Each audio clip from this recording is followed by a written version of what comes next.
Aujourd'hui, je vais vous proposer une manière de préparer un étalonnage dans DaVinci Resolve en commençant par une méthode qu'on appelle le Color Management. Donc dans ce projet, j'ai deux types de plans.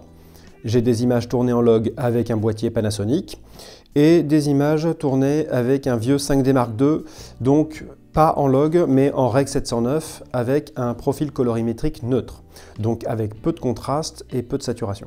Commençons avec les images log. La première chose que l'on pourrait faire, c'est d'augmenter manuellement le contraste et la saturation.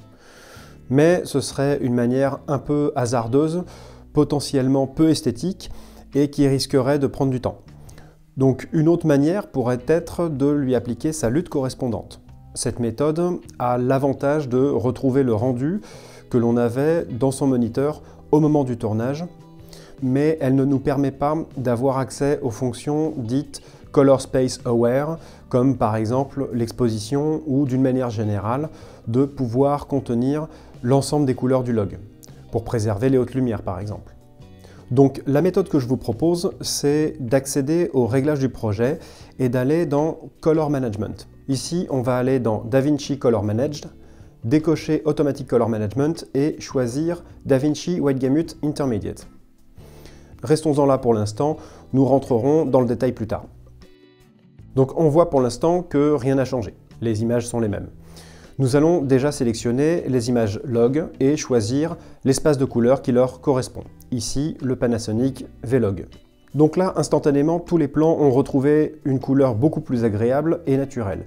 Mais également, nos outils d'étalonnage fonctionnent d'une manière plus photographique. L'outil Exposition, par exemple, a un rendu plus naturel. Occupons-nous maintenant des images du 5D. Elles ne sont pas tournées en log, mais leur rendu global est assez fade. Donc nous allons le modifier en les associant à un groupe. Alors nous voyons ici deux espaces, un espace clip dédié à chaque plan et un espace timeline dédié à l'ensemble de la timeline. Donc je vais créer un groupe que je vais appeler 5D Mark II et en créant un groupe, cela va créer deux espaces supplémentaires. Un espace pré-clip qui appliquera ses effets avant ceux du plan sélectionné et un espace post-clip qui appliquera ses effets après. Donc restons dans le groupe post-clip et décidons de modifier le rendu de l'ensemble de ces plans en augmentant le contraste par exemple. Regardons plan par plan si l'effet nous convient.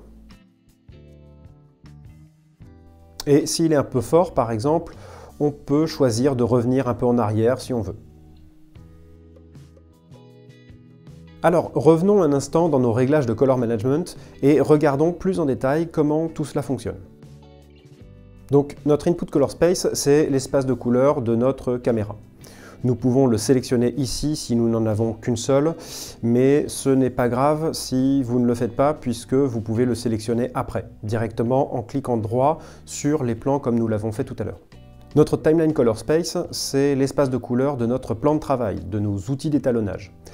Donc on peut en sélectionner d'autres, mais le DaVinci White Gamut a l'avantage d'être assez grand pour englober l'essentiel des espaces de couleurs existants, ce qui est pratique quand on travaille avec différentes caméras. Ici, nous pouvons choisir la luminance maximum de notre espace de travail.